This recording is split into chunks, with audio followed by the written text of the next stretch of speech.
So we have to go to Hashem to Shul and then come directly here to Hashem over to Lubavitch. It's going to be a day of eating. Okay. If you have an R scroll, it should be 29A1. We're at the top of the page, 29B. Top of the page, top words of the page. 29B. 29B, top of the page, top words. There's an extra R scroll. Just open it up to have reference. Everyone should be able to follow along. 29B what? 1, yes. Okay. Top of the page. We said beginning on Rosh Chodesh Adar, the first of the month of Adar, it's exactly 1 month before Nisan. That's when Beis Din goes out and starts making announcements. The announcements are, 1, everyone should give a Machatzis Hashekel, half of a coin of the currency of the time, because every single Jewish person must give a half shekel coin. If they don't give, if you're rich, you cannot give more. If you're poor, you cannot give less. It goes to the Beis HaMikdash, and they use it for all communal karbanos and sacrifices. Therefore, on the Shabbos before Rosh Chodesh Adar, or if Rosh Chodesh Adar is on Shabbos, we read the parsha called Parsha Shkalim. Even during the times of the Beis HaMikdash, they would read this. During the times of the second Beis HaMikdash, that to remind everyone to bring your Machatzis Hashekel, to keep the minhag that we do today. Therefore, even today we do Machatzis Hashekel. This is just a picture of someone doing Machatzis Hashekel on Tanis Esther, to remind us to do more minhag avosenu b'yadeinu. An interesting halachic difference, being that they would read the Machatzis Hashekel, the Parsha Shkalim, in the times of the Beis HaMikdash, during at that time was practical. Meaning everyone had to be reminded to start giving half a coin. And you had up to a month to have it in the Beis HaMikdash's treasury already. And that's a half a shekel, right? Correct. It's a half a shekel coin. Nowadays, we don't give a Machatzis Hashekel to the Beis HaMikdash. We do it as a minhag, as a custom, because Hashem should once again bring us to the stage, or we should do it again. And we read Parsha Shkalim in Shul. It's a very big halachic difference. During the times of the Beis HaMikdash, a child would be allowed to read Parshas Shkalim, either as a Torah or Maftir, we'll see later on in the Gemara. The child would be allowed to read it because the main point of reading it in Shul was to remind everyone to give Machatzis Hashekel. But nowadays, when we're doing it, we're not doing it as a reminder. We're doing it more as an obligation. Hashem should consider it as if we are doing a Machatzis Hashekel. And then in that case, you have to have an adult reading Parsha Shkalim. The child cannot read it. It says the Gemara. On the first of Adar, 2 things would be announced. One is Machatzis Hashekel, and the second one is Kilayim. We yesterday brought the image. We'll do it again. Kilayim, you should not have mixed plants, mixed fruits inside of your field. If you do, it has to be uprooted, and later on, Beis Din would make the entire field ownerless, and anyone who wants could take anything from that field. So they would announce, make sure you have no kilayim by Rosh Chodesh Adar. Why would they do that? Says the Gemara. Bishlam ala kilayim. Granted, you can make an announcement about kilayim, forbidden mixtures of agriculture, during Rosh Chodesh Adar, the Seif Zman Zriyahu, because it is the end of the time that you could plant, end of the planting season, and already from that point onwards, Rosh Chodesh Nisan specifically, that's when all the plants grow, and you can already start cutting down, harvesting in the middle of Nisan from the barley and later on from the wheat. And therefore, you could recognize the kilayim, it's starting to sprout, so therefore uproot it, you should take it out before it grows together. But why and what is the source that on Rosh Chodesh Adar we have to make an announcement? Everyone get ready to give your Machatzis Hashekel, your half a coin, to the Beis HaMikdash. Amar Reb Tzvi, says Reb Tzvi, Amar Reb Yosha, and the name of Reb Yosha, he answers like this. The Amar Kara, because of first pasuk, the verse says, we read this every single Rosh Chodesh. Zois oilas chodesh b'chadshay l'chadshay hashana. On Rosh Chodesh, we bring a carbon in the Beis HaMikdash, and it says this is the burnt offering of each new moon, meaning on the beginning of the month, l'chadshay hashana, for the months of the year, meaning that you have to have a month which is the beginning of a year. And the beginning of the new year, you have to bring karbanos from the new funds, not from the old funds. So there's a certain month, which we learn must be, all the funds must be brought from the new karbanos, from the new Machatzis Hashekel, which was gathered from all the Jewish people. Amra Torah says, Chodesh have karba mitruma chadasha. The word Chodesh is a month because it means a new moon, but it also means a certain month is the beginning of the Jewish year of the calendar year for the months of the year. One month is considered to be the first month, and that month you must bring from the Chodesh, as it uses the word Chodesh twice, from the new money. So every year they make a collection of money. They would on Rosh Chodesh Nisan, they would only bring karbanos from the new funds. All the leftover money from the old funds cannot be used for the communal karbanos. They would only be used for other projects and other things, as the Rambam talks about in Hilchos Shkalim, and you have in Mishnayos and Gemara Yerushalmi Shkalim. But at one point, which is Rosh Chodesh Nisan, as the Gemara is now going to prove, that from one point you must use only new money, new funds in order to bring karbanos. It uses the word Chodesh l'chadshay hashana. A triple language. Zois oilas chodesh b'chadshay l'chadshay hashana. Why? We got the point already once or twice. Why 3 times? To teach you also chodesh. It also has to be new funds. It must be the new moon. It must be the new funds, and it must be the first of the months.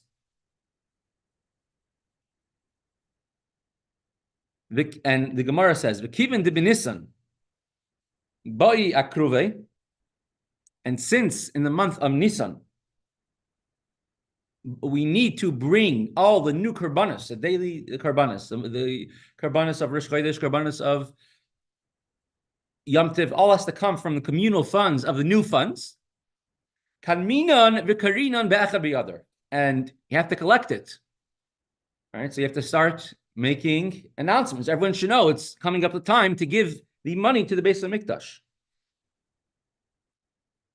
Kanminan v'karinan be'echad b'yadar, on the first of Adar, Rosh Chodesh Adar, you already begin to announce that we must give Truma, the new collections. You must give a Machatzis Hashekel. Yehechad delaisu shkalim lemikdash, in order to bring shkalim, new coins, to the Beis HaMikdash.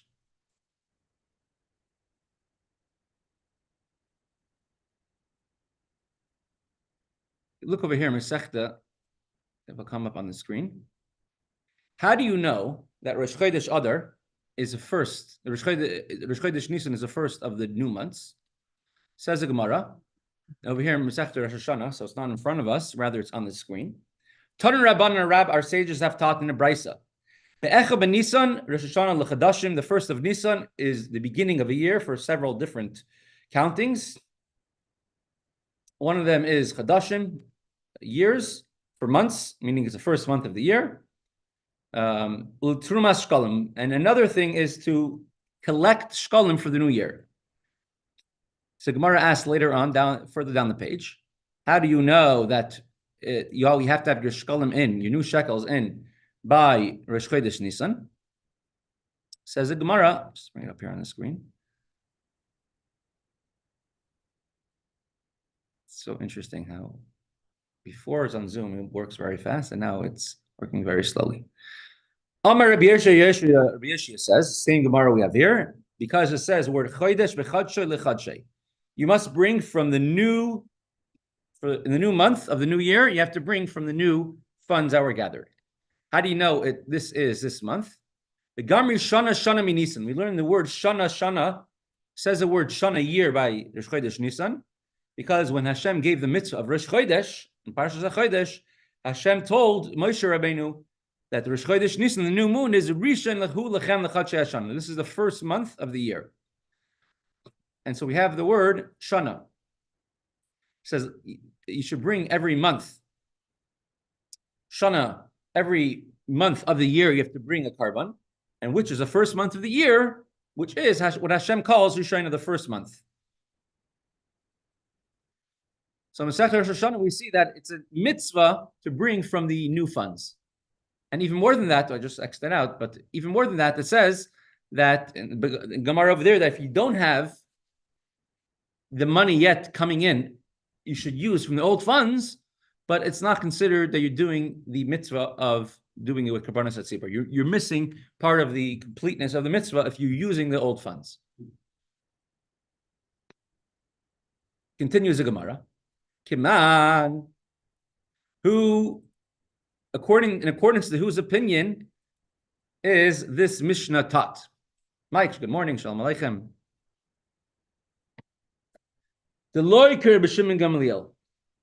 Our Mishnah said that there is a 30-day period where we tell everyone you must Rosh Chodesh Adar start bringing your shkalim, bringing your half shekel coins, in order to be brought as a to be brought for the communal funds for the Machatzis Hashekel, for the communal sacrifices. Who is it like? The Loiker B'Shimon Gamliel. It cannot be taught in accordance with the opinion of Rebbe Shimon Gamliel. And we're going to be quoting a Mishnah from Mesechta Shkalim. The Rebbe Shimon Gamliel says, Amar Shtei Shabbasos. All you need to prepare for an event is 2 weeks. You don't need 1 month. You don't need 30 days.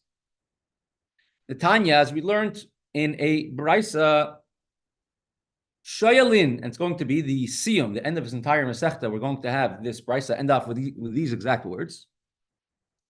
And so it means, the fact that we're saying it here, it means we're pretty close to the end of the Mesechta.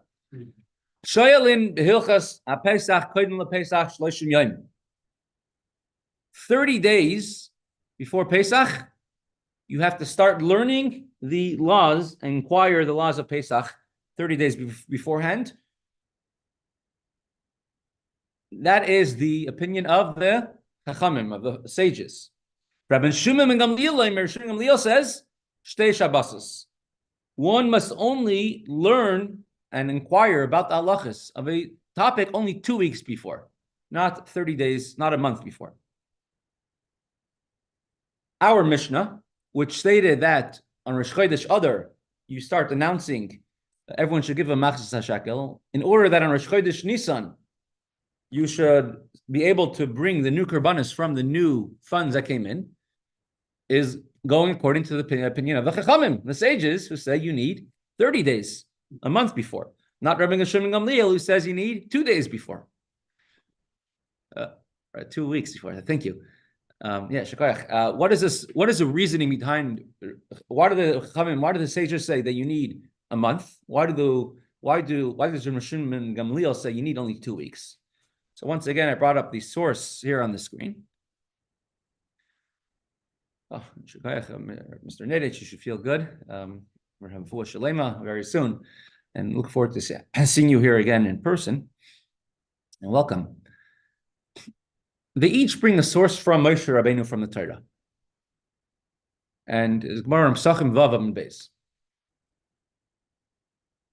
The Karban Pesach was brought on Erev Pesach, which is Yud Daled Nisan, the 14th of Nisan. On that day, there are many people which complained to Moshe Rabbeinu. It's not fair. We couldn't bring a Karban to Pesach because we are Tamei. And Nachum Tmeim Nefesh Adam, we are impure. We touched the dead body. Which dead body did it touch? Exactly. It's a pleasure to have you in person. It's a have you here. Joseph, and they were impure, and they're complaining to Moshe Rabbeinu. We protest. It's not fair. We want to bring a Karban Pesach as well.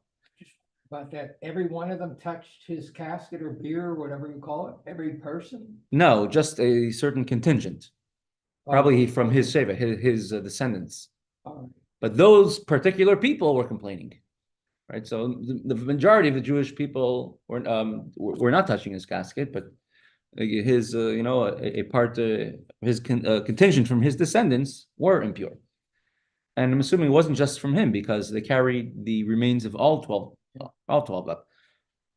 And so Moshe Rabbeinu asked Hashem what to do, and Hashem told them there's a second chance called Pesach Sheni, in the second Pesach in the month of Iyar, and tell them the halachas, the laws of Pesach Sheni.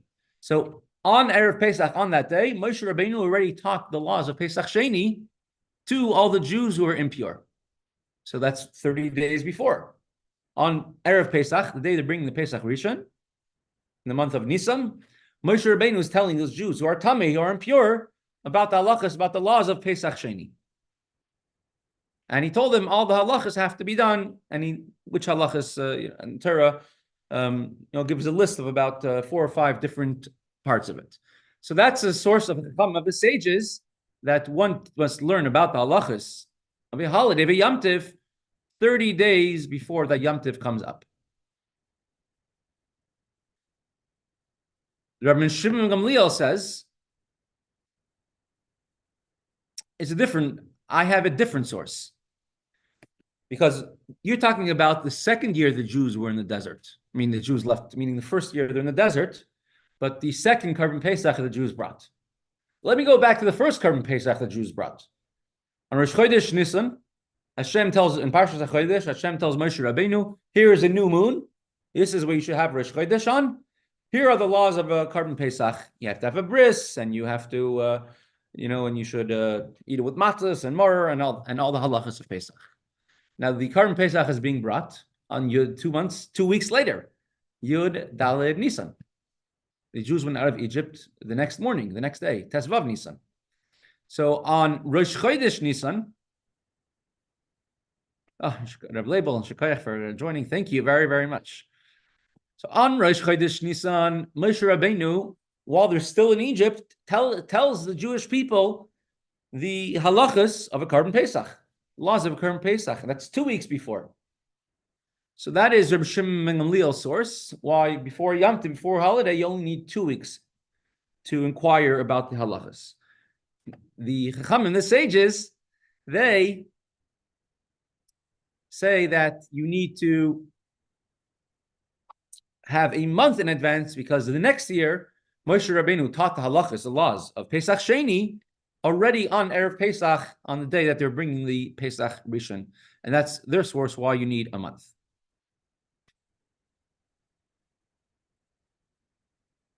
And each one has a reason why they disagree with the other one. And if you want to look at it, the Gemara Mesechta, it's more at length over there. At any rate, what we do see from both of these viewpoints is whether it's Rabbi Shimon Gamliel or whether it's a Chachamim, you need advanced preparation before every Yom Tov. But our Mishnah, which said that you have to, on Rosh Chodesh Adar, you announce about the shkalim, everyone should give a half shekel coin to the Beis HaMikdash. Hence we read Parsha Shkalim, the Torah portion of Kisisa, which is the mitzvah of Machatzis Hashekel. Hence you read that on either Shabbos before or on Shabbos or Rosh Chodesh Adar to get ready to, on Rosh Chodesh Nisan, a month later, to have the new funds ready in the Beis HaMikdash. Goes only according to the Chachamim, the sages, which say that you need a month to get ready for a Yom Tov, to learn the halachas. And not like Rabbi Shimon Gamliel, who says you need 2 weeks. According to Rabbi Shimon Gamliel, seemingly should be sufficient to announce on Purim, right? Yud Daled Adar. Everybody should know you have to give a half coin.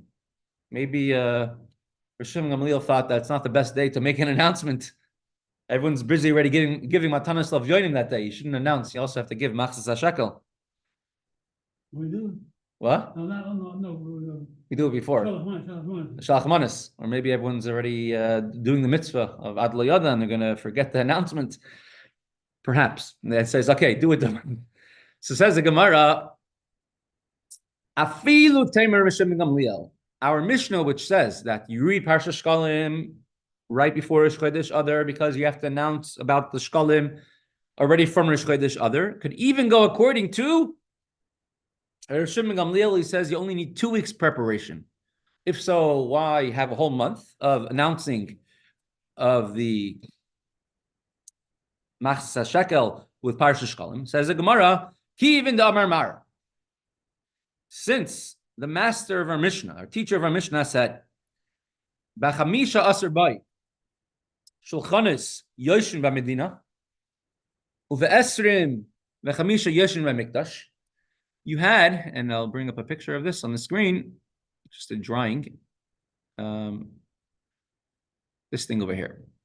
The money changers, right? The Jews were always, the only profession Jews were allowed to do in Europe for hundreds of years was money changers, right? Non-Jews were not allowed to do it. Christians were not allowed to do it.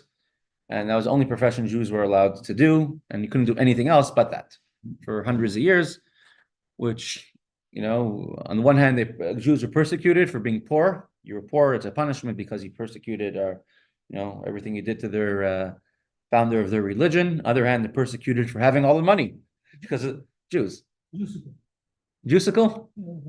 Popsicle, a Jew on a stick. Unfortunately, our history is Baruch Hashem, or unfortunately, very full of such things.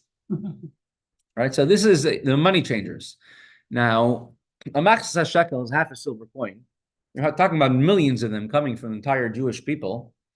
They weren't able physically to carry up all these sacks of coins. They couldn't Zelle or Venmo the money, or PayPal it, or Cash App it, like today, or just send the credit card number. You had to bring the actual physical coin. So they wouldn't bring so many small coins. What could the Beis HaMikdash do with so many small coins? Right? Imagine going to every time you have to pay a parking fine. You come with pennies, buckets of pennies to pay with it. But they're going to love you. They're going to love you. All right, so they would change it to larger denominations. Right, so what they would do is that they would take all these small coins, all these half shekel coins, change it in for more valuable coins, either full silver coins or golden coins, and then that they would send up to the Beis HaMikdash from all different areas. Every city would send up towards the Beis HaMikdash. It's called the shulchanis. It's called the money changers. Shulchani, because they have a little table, and people will come and change money with that, change money by them. And Mesechta Shkalim talks quite a lot about the kolbain.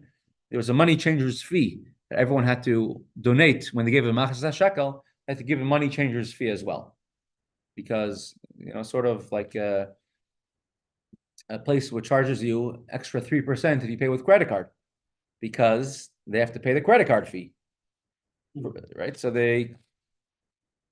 same thing. It's extra. They would charge before if you give a Machatzis Hashekel, but they would have to pay for the money changer fee because the shulchani, because of the person who changed the money, would charge a small fee for that. So the shulchanis, back to the Gemara. Shulchanis yoshvin b'medina says on the 15th of Adar, the day after Purim. In all the countries, the money changers would set up shop, and they would sit in the province and change people's money into half shekel coins, and vice versa. And they would change it back to send it to the Beis HaMikdash. Everyone was giving a half shekel. Everyone needed these type of coins. And on the 25th of Adar, they would set up money changing tables in the Beis HaMikdash. Where in the Beis HaMikdash? According to Rashi, it was in the Mikdash itself. According to Tosfos, it wouldn't be in the Mikdash itself. It says Beis HaMikdash was not a place of commerce, buying and selling, but it means according to Rashi, it's in Yerushalayim. Mikdash is the Beis HaMikdash itself. According to the Rambam in Mishnah Torah, he says that Mikdash is Yerushalayim. They would set up tables throughout the Yerushalayim, and Medina means all the cities throughout Eretz Yisrael. Why would they set up tables so late in the game? So in the Beis HaMikdash, people will come in. They wanted to remind everyone walking into the Beis HaMikdash, and you see that the tables are there to collect the Machatzis Hashekel and make sure that everyone did it. And in the places where it wasn't places of karbanos of kedusha, and just like every karban, every sacrifice, every animal had to be inspected for 4 days for a mum to make sure it had no bodily blemishes. So therefore, 4 days before Rosh Chodesh Nisan, before the beginning of the time when they had to use the new funds, they would set up a tables in the Beis HaMikdash, also to make sure that everything is proper. They have enough money, everyone paid their money, and to remind everyone. And in addition to that, there's two opinions, right? When was the world created? According to one opinion, the first day of creation is Chafei Nisan, Chafei Adar, 25th of Adar. And Rosh Chodesh Nisan was the day that Adam was created. Right? Rabbi Yeshua and I think Rabbi Lazar. And the other opinion is that it started in Chafei Elul. And Rosh Hashanah is the day Adam was created. But the 25th of Adar is the first day of creation. And it says, Ilmale, Mamadis, if not for the fact that the Jewish people would send representatives to be at every single carbon and to pay for every carbon, communal carbon in the Beis HaMikdash, the world would not exist. So therefore, they wanted to hint in this idea on the 25th of Adar, they would set up the tables in the Beis HaMikdash. And so according to both opinions, according to all opinions, Mishum Shulchanas Kanmina Vikarinan, because you have the money-changing tables that are set up on the 15th of Adar throughout Eretz Yisrael, or at least throughout Yerushalayim, according to Rashi. So it's only 2 weeks in advance. Because Rosh Chodesh Nisan, Rosh Chodesh Adar, when you announce about the Shkalim, and now we read Parashat Shkalim, is 2 weeks before the 15th of Adar. And that's when they will set up the money-changing table. So it could even be according to this Mishnah, which states that you begin to announce about the Machatzis Hashekel on Rosh Chodesh Adar. It could also be according to Rosh Shimon and Gamliel, because this is 2 weeks before the money changers make their change. So the Mishnah could go according to the Chachamim, according to the sages, because Rosh Chodesh Adar, you announce about the Shkalim, because it's 30 days before they begin to use the new karbanos. According to Rosh Shimon and Gamliel, it's 15 days, it's 2 weeks before they begin to make the money-changing tables, not just an announcement, but everyone should get ready in order to go bring your money to the money changers to give a Machatzis Hashekel.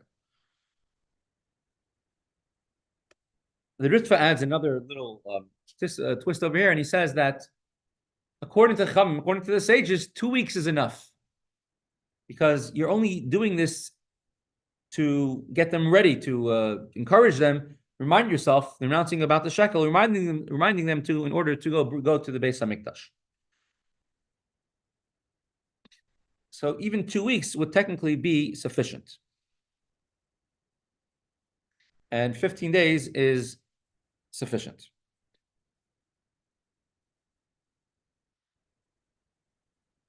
We'll pause the Gemara over here. I will continue, Mirz Hashem. I'm not sure yet. Not sure, but Monday, Tuesday, I'm assuming I'll be in New York for Gimmel Tammuz, Monday, Tuesday. So I think next week we'll continue Wednesday. Mirz Hashem. Oh, so we're leaving Sunday night, right? Right. What time? And they're leaving Motzei Shabbos. The bus is leaving Motzei Shabbos. I don't think I'll be going with the bus. So what time should it be? Yeah, actually,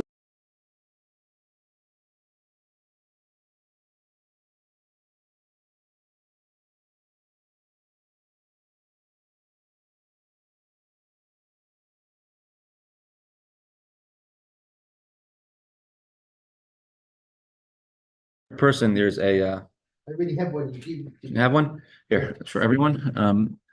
Here, one of these, but this is also, you have the article, you have the sikha. I'm putting up on the screen for those online, and it's all from the hair. But this is it's printed to be given out to Maltamos. This one for you.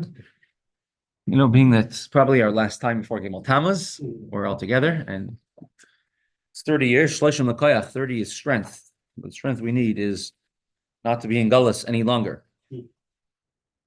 We'll do several ideas about the idea of what does it mean 30 years. 30 years, it says a person reaches their full strength. Right? Years ago, I met someone, and he told me when you're 30, you're going to start feeling, I feel my elbow, I feel my knee. That's going to happen starting at age 30. Now, it doesn't mean 30 years we're no longer connected to a Rebbe. On the contrary, it says the 30 years is the Yisrael, a shepherd of the Jewish people, never leaves their flock. And all we have to do is connect ourselves to a Kli Amke, to the Rebbe, hold on to the handle, the door bar, and to continue going. And the Rebbe invokes many brachas and mercy on our behalf. The day of Yud Shvat, after the Frierdiker Rebbe's passing, the beginning was a very somber, very serious time. It's a passing of the Frierdiker Rebbe. But progressively, the Yud Shvat Farbrengens by the Rebbe took on a more joyful type of tone, as opposed to a more serious tone.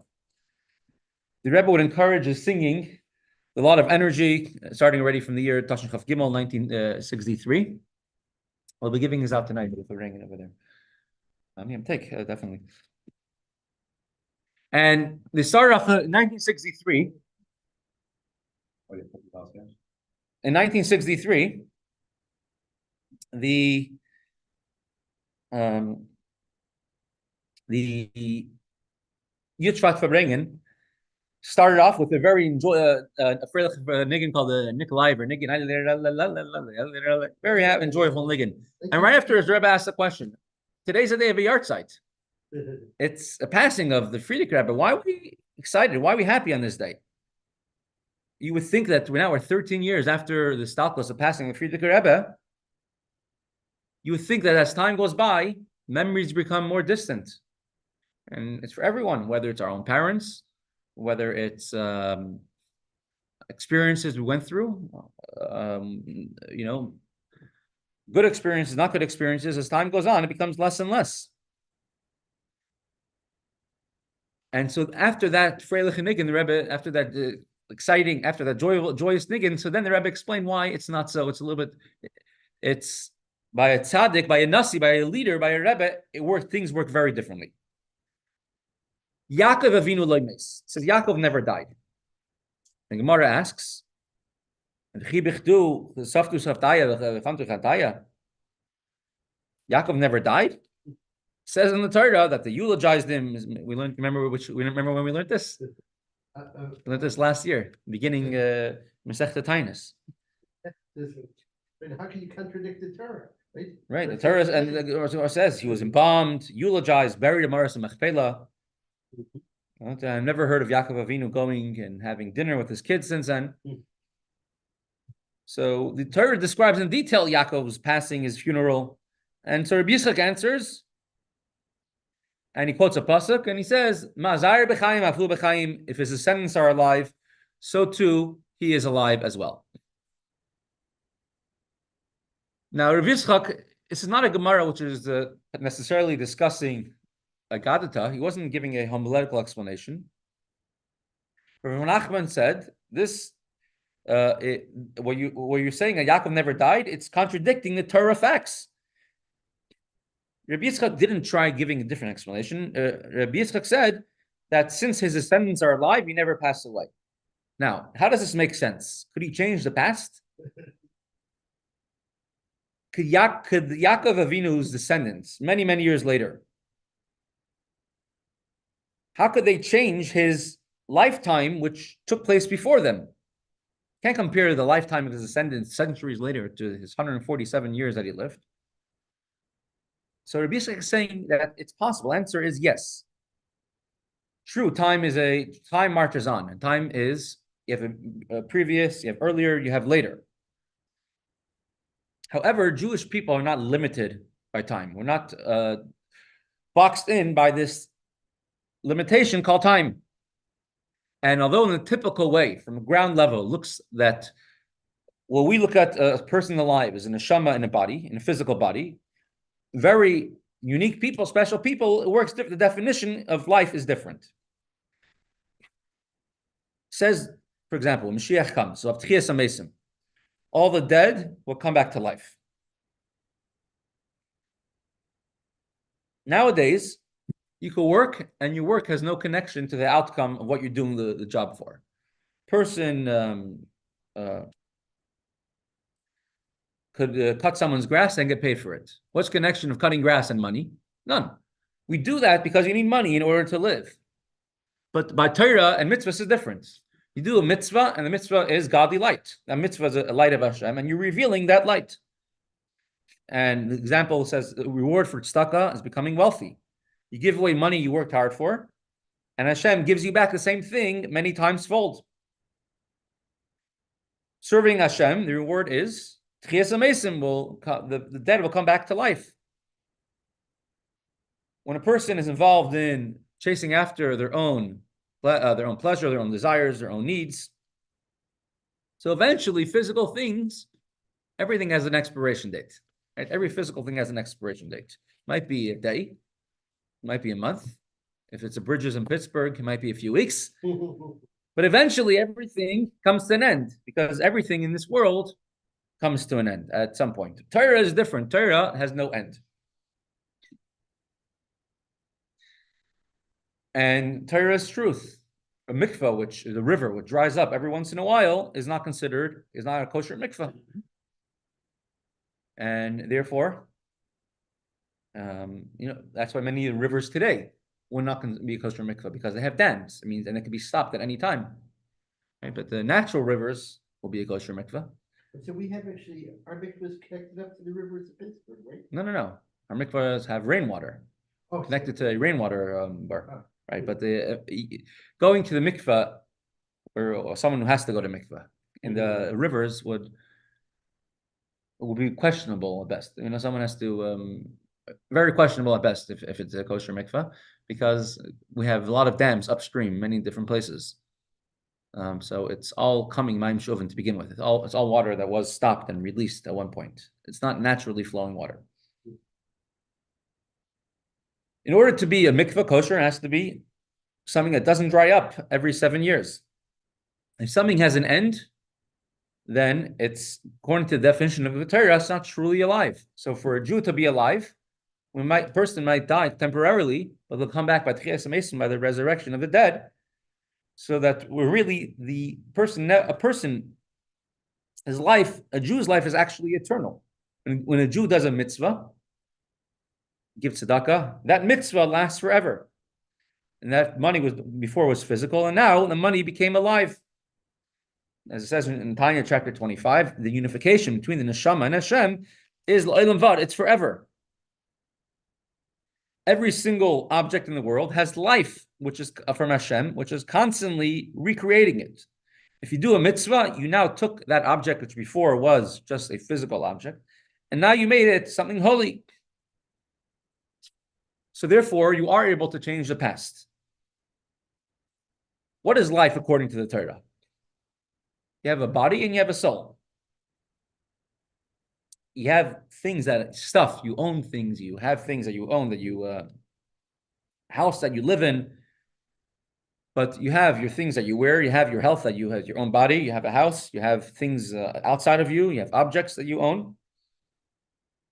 But the most important thing to you is your physical life, your health. Right? The guy goes to the doctor, and he's a poor man, and the doctor says, after he sees him, right, your bill is $480. I can't afford it. Okay, pay $280. Can't afford it. Pay $200. Can't afford it. $100. I can't afford it. So why are you coming to me, the most expensive doctor in town? Comes to my health, nothing is too expensive. The body's needs many times overtake the neshama's needs. Sometimes Torah tells you to do so, and sometimes a person prioritizes their bodily needs over their soul's needs. Clothing are further removed from the person. Of course, they have an effect on the person, but you could always change your clothes. You could change from your work clothes to your Shabbos clothes. And the few moments you weren't wearing clothes in between are not relevant. But it doesn't make any sense that a person will sacrifice their life in order to save a coat, in order to save a pair of shoes. right? They have their shoes burning, the house is burning down. They're not going to run in to try saving the pair of shoes. Why? Because it's not part of their life. But if there's somebody inside of the burning building, then they will risk their life to save them, because life is more important than that. Tzaddikim, this is what sets tzaddikim apart. They live their whole entire life that their body is just like clothing for them. Their body is just a tool to fulfill the neshama's mission in the world. The only reason the body exists is to do what the neshama wants. The body itself has no need no need in itself. So his soul and his body, he can't compare his body to his soul. The body is merely a means to an end. Avram, Yitzchak, and Yaakov exemplify this to the T. They're called the Merkava, the chariot for Hashem, which had no need, no desire of their own, only doing what Hashem, the rider, wanted. And such a tzaddik was never limited by the regular definitions and limitations of the body. Rather, they transition into a new type of garment. What's the garment that Avram, the Avos, Avram, Yitzchak, and Yaakov had? They brought godliness into the world. Avram, through kindness. Yitzchak, digging wells, finding godliness in every object. Yaakov, through Torah study. These are the fathers of the Jewish nation. And all that mattered to them was doing what Hashem wanted. So in order for Yaakov to do what his body wanted, what his essence wanted, it wasn't what his body needed to eat or sleep or drink, but rather doing what Hashem needed to do in this world. And all the descendants of Yaakov continue this work. Yaakov is living on through them, because that's what his entire life was. So when Yaakov Avinu experienced histalkos, the neshama separating from his body, and all the process, eulogizing, embalming, burying, it was all necessary for the physical aspect, but it's not who Yaakov was. He's never defined or limited by his body. His neshama had the potential to elevate and not just stop, but once his descendants continued in the ways of Yaakov, then it's also making Yaakov more alive. So in that sense, Yaakov Avinu never passed away. The idea of Zara, a Nasi, a leader, stands for Nitzos Yaakov Avinu, a spark of Jacob, the first man. Every single Nasi put into his followers' ability to influence every Jew, many Jews. I heard from Rabbi Shestal, when someone sees you as a shliach, they don't see you for who you are. A shliach they know the Rebbe has tremendous Avos Yisrael. So they see you as a person having tremendous Avos Yisrael. Not specifically that you're the one with Avos Yisrael to them, but you are merely the zar'ah, you're the seed which produces fruits.